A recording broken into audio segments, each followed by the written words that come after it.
Hello friends, my Pacific wall में आप सभी का स्वागत है। फ्रेंड्स, आज की वीडियो में मैं आपको राधा अष्टमी की बहुत ही सरल पूजा विधि बताऊंगी। तो अगर आपके पास राधा जी का विग्रह नहीं है और राधा जी की कोई फोटो भी नहीं है तो आप अपने लड्डू गोपाल जी को भी राधा रानी का रूप देकर पूजा कर सकते हैं। सबसे पहले हम लोग सुबह जल्दी उठकर राधा रानी को यानी कि अपने लड्डू गोपाल जी को, जिन्हें आज हम राधा रानी बनाएंगे, उनको पंचामृत स्नान करा देंगे। फ्रेंड्स, मंदिरों में तो 5 बजे के आसपास, 4-5 बजे के आसपास स्नान करा दिया जाता है सुबह, लेकिन हम लोग क्योंकि गृहस्थ हैं थोड़ा लेट हो जाते हैं तो 7-8 बजे तक भी स्नान करा सकते हैं आप, लेकिन थोड़ा कोशिश करें कि जल्दी कराएं रेगुलर टाइम से।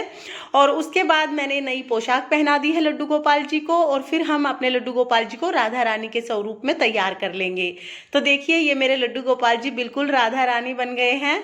और मैंने ये श्रृंगार कैसे किया है इसका वीडियो आपको चैनल पर मिल जाएगा, आप देख सकते हैं। तो फ्रेंड्स, मेरी राधा रानी आपको कैसी लगी मुझे कमेंट करके जरूर बताना।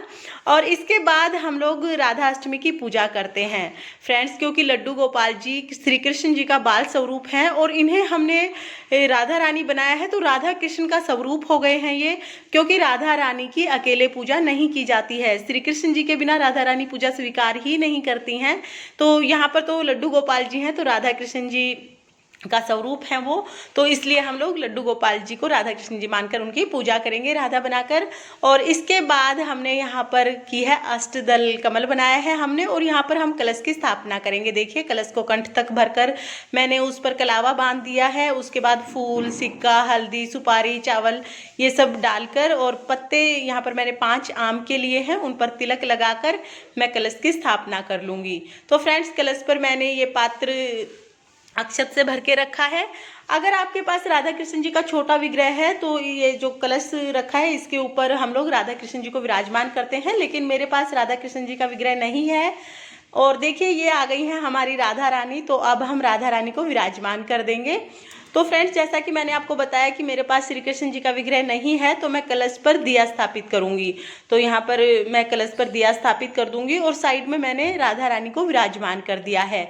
आप राधा रानी को बिल्कुल सामने भी विराजमान कर सकते हैं या थोड़ा सा साइड में भी विराजमान कर सकते हैं, यानी कि कलश के बिल्कुल मतलब कलश सामने से दिखाई देना चाहिए। हमें कुछ इस तरह से राधा रानी को विराजमान करना है। उसके बाद हम गणेश जी को विराजमान करेंगे और देखिए, तीनों को स्थान ग्रहण कराने के बाद हम लोग शुद्धिकरण कर देंगे। तो यहाँ पर मैंने गंगा जल मिश्रित किया हुआ जल लेकर फूल से शुद्धिकरण किया है। इसके बाद हम लोग पूजा करेंगे। तो पूजा हमें बिल्कुल वैसे ही करनी है, पहले तिलक लगाना है, उसके बाद हम लोग वस्त्र स्वरूप कलावा समर्पित करेंगे, फूल समर्पित करेंगे। तो इस तरह से हम लोग पूजा करेंगे। फ्रेंड्स, जैसे जन्माष्टमी मनाई जाती है ठीक उसी तरह से हमें राधा अष्टमी भी मनानी है। जितने उत्साह के साथ, जितनी धूमधाम से जन्माष्टमी की पूजा की जाती है और जिस विधि से जन्माष्टमी की पूजा की जाती है, सेम वही विधि राधा अष्टमी की पूजा की भी होती है। जन्माष्टमी भादो मास के कृष्ण पक्ष के अष्टमी को मनाई जाती है और राधा अष्टमी भादो मास के शुक्ल पक्ष के अष्टमी को मनाई जाती है।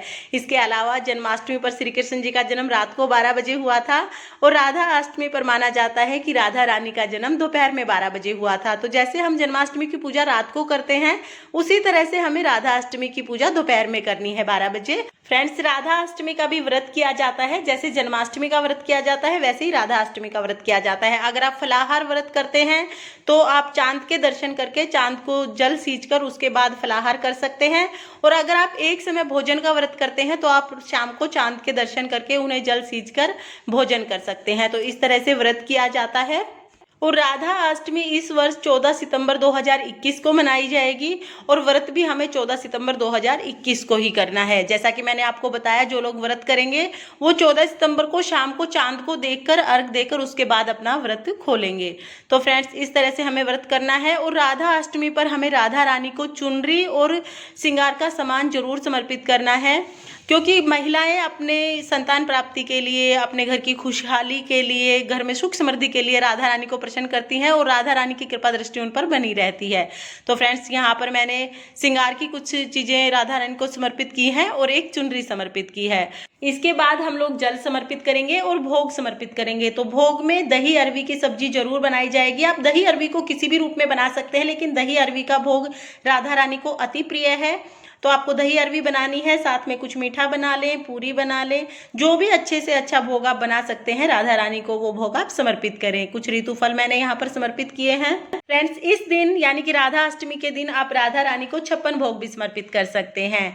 बरसाने में, मथुरा में, वृंदावन में तो दही अरवी के भंडारे लगाए जाते हैं और लगभग सभी मंदिरों में आपको दही अरवी जरूर मिलेगी इस दिन। फ्रेंड्स, इसके बाद हम लोग कपूर आरती करेंगे। तो राधा रानी की आरती करेंगे, हम श्री कृष्ण जी की आरती करेंगे, गणेश जी की आरती करेंगे और इस तरह से हमारी राधा अष्टमी की जो पूजा है वो पूर्ण हो जाएगी। इसके बाद हम राधा रानी से हाथ जोड़कर पूजा में रही कमियों के लिए क्षमा याचना करेंगे।